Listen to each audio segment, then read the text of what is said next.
In this presentation, let's talk about what is business intelligence and why we need to use it, especially during the post-pandemic world. Let me take you first back to March 2020, which became one of the most memorable times in our living history. The world came to a halt. Suddenly, businesses had to strategically and operationally transform and become more agile and data savvy.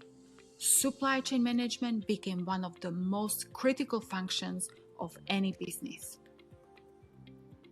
And this is where we are today. We are still experiencing enormous product shortages and delays that keep exposing many companies' weaknesses in the supply chain strategy, such as product shortages that are leading to loss of revenue. Then we are trying to expedite our transportation from various geographical regions that are leading to even higher transportation costs. Those costs cannot be always passed on to the customer. Therefore, it's leading to higher reputational damage, and businesses are now under even bigger competitive pressure to successfully sell and produce products. So something like data analytics can really help businesses to expedite their decision making by making it more accurate, as well as utilization of business intelligence tools, for example, as Microsoft Power BI, will help businesses, especially the decision makers, to harness complex data to produce descriptive and predictive business insight, because today's conventional data analysis tools just cannot. My main motivation behind this presentation is, first of all, I am doing my doctorate, so therefore my research focuses specifically on business intelligence. I am teaching business intelligence and data analytics across various businesses, as well as my consulting business directly works with many different types of companies and industries that I'm trying to help with the data analytics to solve lots of these complex decision making, so businesses can bring higher revenues and also improve their margins. So what is business intelligence? If you would just type it into Google, you'll be amazed how many different buzzwords you will be surrounded by, from BI to just BI, big data, to AI, to machine learning, to market intelligence. All this definitely falls under the umbrella of business intelligence. So in a really high level, how I would explain what business intelligence is, imagine when you need to really make fast decision making by having enough data available to you at a real-time basis to understand, the global environment versus how your business is operating right now. Having more data, especially going back to 5-10 years ago, it will help you and the business to predict future and customer behavior better. And thirdly, you can improve business strategy and gain competitive advantage if you are able to harness lots of quality data about your environment, about your products, and also about your competition. So business intelligence can be adopted across different functions in a business, and of course across different industries. So here would be an example in marketing. It's heavily used across social media that can actually track the return on investment. Then it can also create a trending charts that leads to prediction of the market.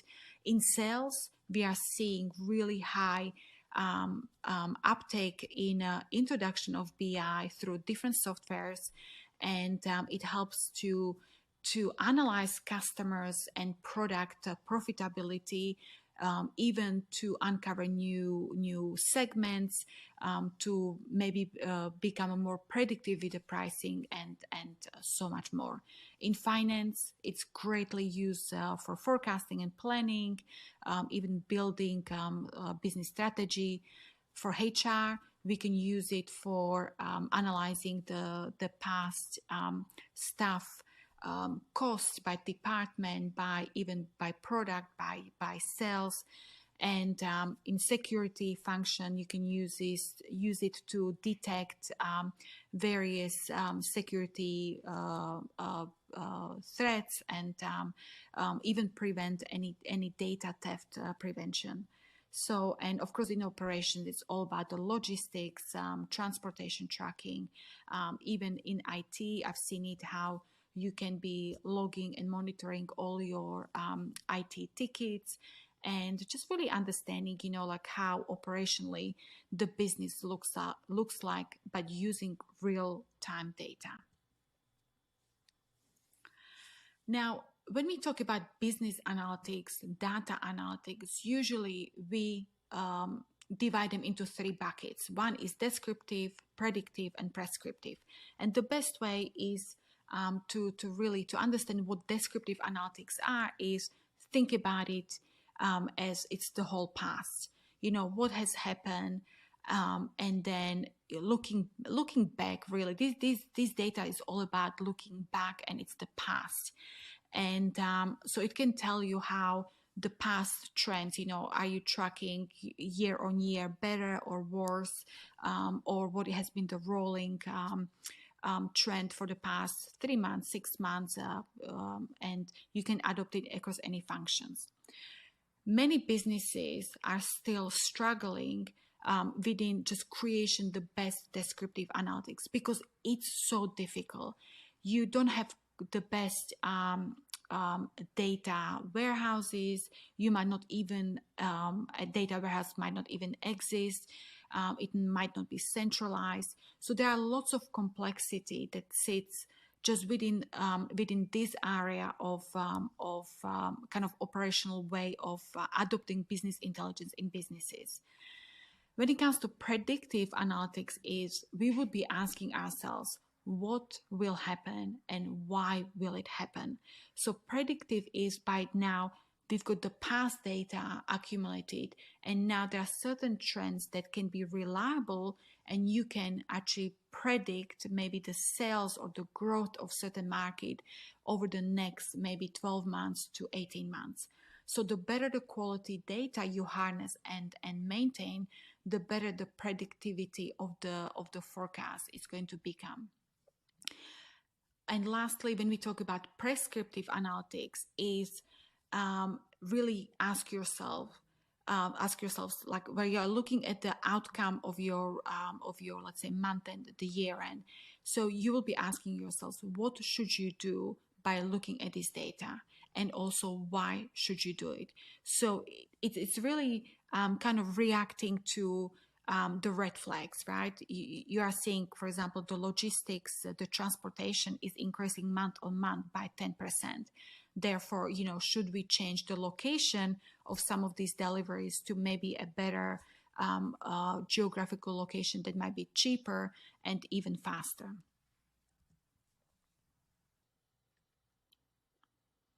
Now, why is business intelligence critical to every business? I would compare it to an iceberg. Many businesses, they can see the problem, but they don't understand truly the size of the problem, which is very similar to iceberg. We have no idea how big the iceberg is, under the water, right? And how I would compare it to business intelligence is through the utilization of the different business intelligence tools, it will help us to really kind of map out the environment around the iceberg, to really assess the complexity of our environment, the complexity of our competition, identify maybe new opportunities that can really lead to a competitive advantage. So never underestimate the iceberg, because what lies beneath really can be the door opener for a business to really thrive and create amazing new opportunities. But you need the data. You need to really map everything out and then start making better decisions. So business intelligence is not an easy process technology to implement in organizations. And when I did the research, these were kind of like some of the top issues that I kept kind of looking at. One of them is businesses and the individuals are looking at it. Oh, it's just another tool that we need to use in our business. So therefore, they don't still understand the significance of what BI can deliver in businesses. And we must not forget, business intelligence and data analytics still remain very complex and expensive process to implement. You really need management buy-in, because it does involve a really high level dollar investments. Plus, it's going to change the culture. It's going to actually change the thinking in an organization, because everyone needs to become more data savvy and start learning the new way of analyzing the business. So therefore, many businesses will be found with a big challenge that they don't have the in-house talent to really help them to implement these BI intelligence-based tools. So what happens is you have to basically find the best either consultants or hire the best talent, and those will become kind of the stars of the business that help to really undergo with the journey of the business to implement this complex technology. What we are seeing as well, the rest of the employees will keep resisting to change to these tools. So what we are seeing is that the businesses will be incurring dual costs. With the main employees will continue using their Excel because they know how it works. They don't have more time in their day-to-day working hours to actually learn new tool. So therefore, they'll keep using and analyzing the data with the traditional tools, where at the high end of the business, they are actually spending incredible amount of money to start implementing the BI tools, as well as changing kind of the thinking through training across the whole organization. So definitely, in order to adopt a new technology, as an example, business intelligence, there needs to be the right cultural fit. Because if let's say the top management aren't willing to change with the fast moving times, then it doesn't matter how best the tool can look like or how individual employees might be keen to bring it into the business. But if culturally, cross-functionally, it's not the top priority for businesses, it cannot work. And lastly, the implementation of business intelligence takes time. I mean, we've seen businesses immersing in this adaptation and implementation of BI for more than 1 year. So therefore, the benefits and the value that can be added through these data analytics and BI-based tools, it's actually a long journey. So you might not even see the benefit till maybe a year or year and a half.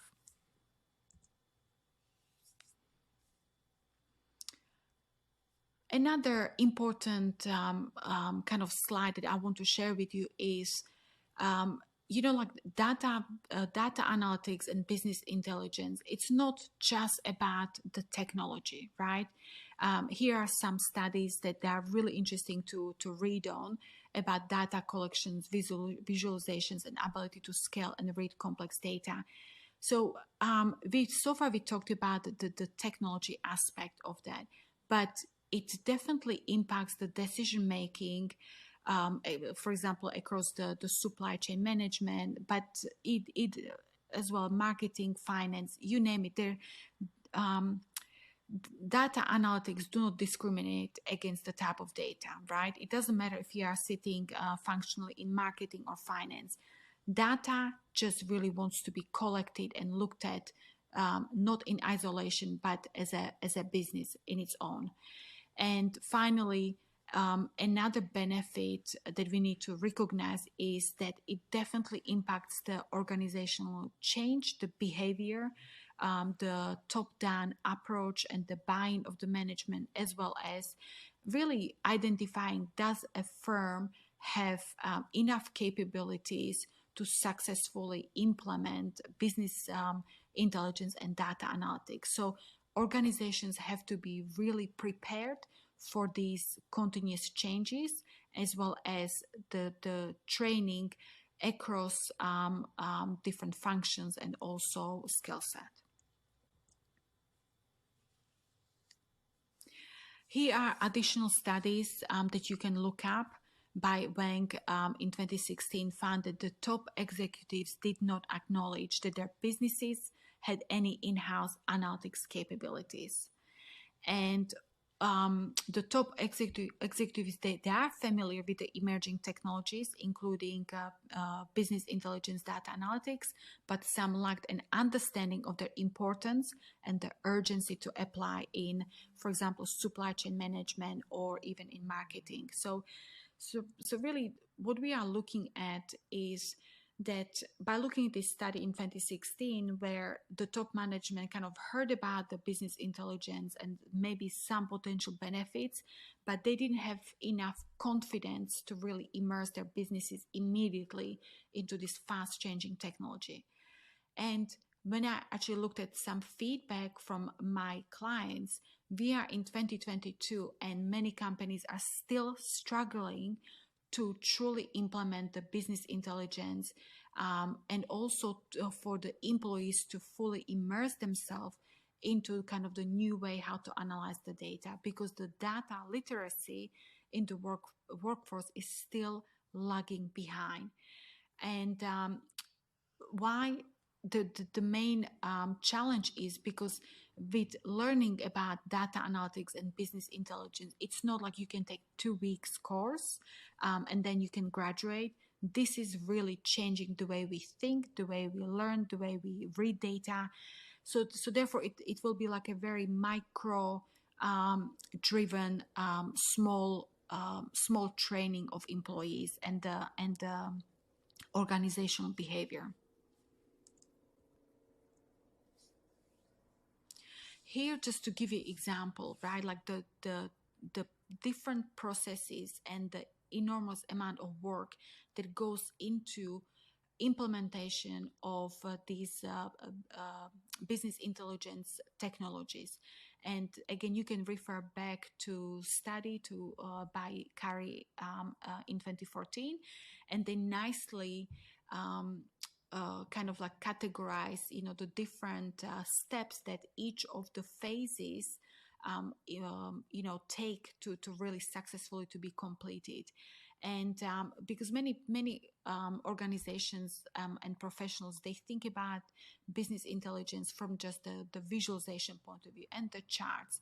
But, here we have to really understand that just to get to the charts, the visualizations, there are serious amount of work and collaboration across different functions to successfully implement this technology in organizations. So I just really wanted to show you that this is the reason why many businesses haven't successfully implemented BI tools, because it's an underestimated complexity.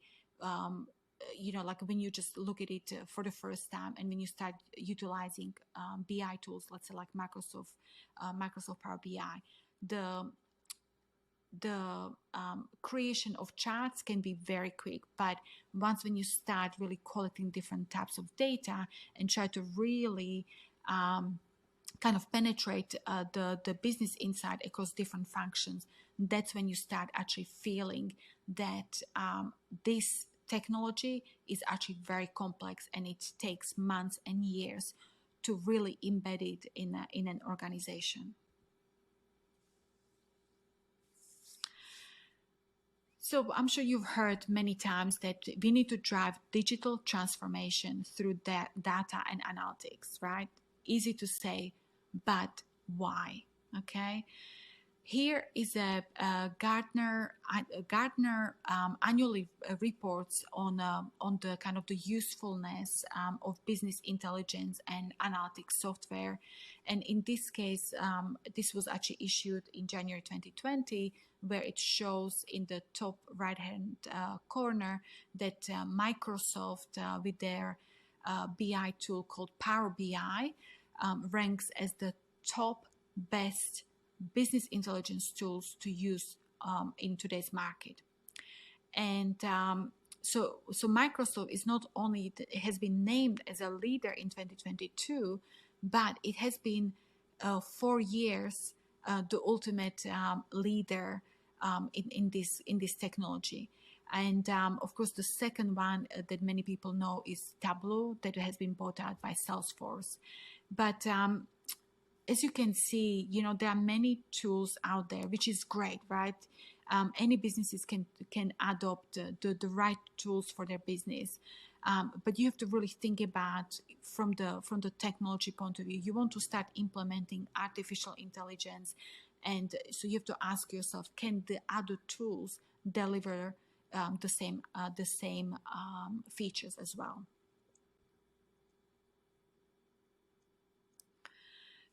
So always remember, when it comes to adaptation of different types of technologies, that practically we know that especially during today's fast changing kind of environment, we are forced to really adopt these type of technologies, because we need to become more data driven as a business. And if we are not, therefore we are just relying on really outdated tools and outdated information that isn't going to actually produce the best decision making, and especially under the complex, fast changing environment. And theoretically, these implications is, we always have to understand not only like what tool is out there to use and how other businesses have adopted it, but fundamentally you have to always ask yourself as a company that why do we need it, and why is BI, being kind of this fastest growing technology, and why we need to actually adopt it to in a businesses, and somehow also kind of fight the resistance, of our users. So I hope you enjoyed this video, and if you've got any questions, we would welcome your comments. Please hit like on this video as well. Subscribe with us. I'm very passionate about this subject, and I want to continue publishing more value-added presentations for businesses to help all of us to adopt this great technology that is going to help us to deliver better business insight, therefore better business business ideas, opportunities, and of course the bottom line, improve our profits. Ciao, my friends.